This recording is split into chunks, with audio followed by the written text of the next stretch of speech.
প্রিয় দর্শক, চুপ্পুর কাছ থেকে জুলাই সনদের সার্টিফিকেট নেওয়ার চেয়ে পানিতে ডুবে মরা ভালো, এমনটাই মন্তব্য করেছেন হাসনাত আব্দুল্লাহ।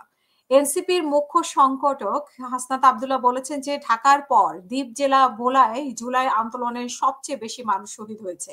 এখন চুপ্পুর হাত থেকে যদি জুলাই সনদের সার্টিফিকেট নিতে হয়, তাহলে শহীদ ও আহত জুলাই যোদ্ধাদের পরিবারের কাছে এটি চরম অপমানের হবে, যে পানিতে ডুবে মরা ভালো।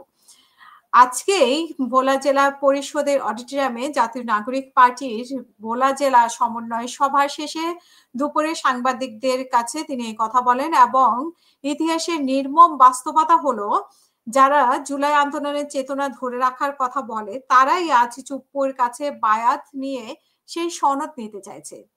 চুপ্পু ফেসিবাদের সুপ্রিম লিডার, তার কাছ থেকে বায়াত নিয়ে গণতন্ত্র প্রতিষ্ঠার কথা বলা এক ধরনের প্রতারণা বলে তিনি মন্তব্য করেন এবং তিনি আরো বলেন যে জুলাই সনদের বৈধতা একমাত্র ডক্টর ইউনূসই দিতে পারে। গণ অভ্যুত্থানের মাধ্যমে দায়িত্ব নেওয়ার কারণে তার নির্দেশে এই সনদ প্রদান হতে হবে।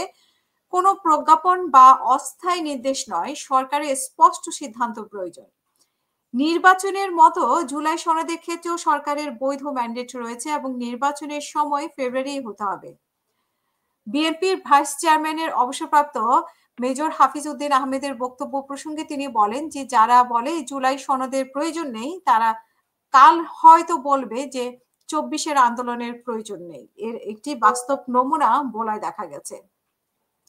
এই সময় ব্যারিস্টার আন্তালিব রহমান পার্থ দলের নেতাকর্মীদের উপরে হামলার ঘটনায় গভীর দুঃখ প্রকাশ করা হয় এবং রাজনীতিতে পেশি শক্তির ব্যবহার মারাত্মক সংকট।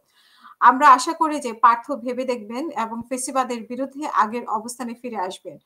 সমন্বয় সভায় বিশেষ অতিথি ছিলেন বরিশাল বিভাগের সম্পাদক অ্যাডভোকেট মুজাহিদুল ইসলাম শাহিন, আরো অনেকেই ছিলেন।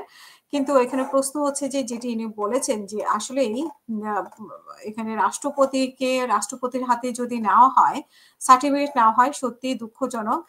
আমরা আসলে এই যে এত মাস ধরে আমরা কথা বলছি, কিন্তু আমরা সেই সিস্টেম থেকে বের হয়ে আসতে পারিনি। তার যে জুলাই যে বিপ্লব, সেই বিপ্লবের মানে সে বিপ্লবের প্রভাবটা আমরা ঠিকমতো ধরে রাখতে পারিনি বলে আজকে চুপ্পুর হাত থেকে সার্টিফিকেট নেওয়ার প্রশ্ন আসে এবং আজকে চুপ্পু সেই বহাল তবিয়তে তার পদে বসে আছে এবং যেই কারণে আমরা আসলে জুলাই বিপ্লবটাকে সঠিক মতো কাজেও লাগাতে পারিনি। আজ যদি আমরা পরিস্থিতি দেখি, পুরোটাই উল্টাপাল্টা হয়ে গেছে। সেখানে সরকার নিশ্চয়ই দায় এড়াতে পারে না। আজকের এই পরিস্থিতির জন্য সরকার কিছুতেই দায় এড়াতে পারে না। জনগণ বিশ্বাস করে এই সরকারের হাতে ক্ষমতা তুলে দিয়েছে, কিন্তু সেই সরকার জনগণের আশা আকাঙ্ক্ষা কোনোভাবেই পূরণ করতে পারেনি, বরং দেশে একটা অরাজক বা অস্থিতিশীল পরিস্থিতি তৈরি করেছে।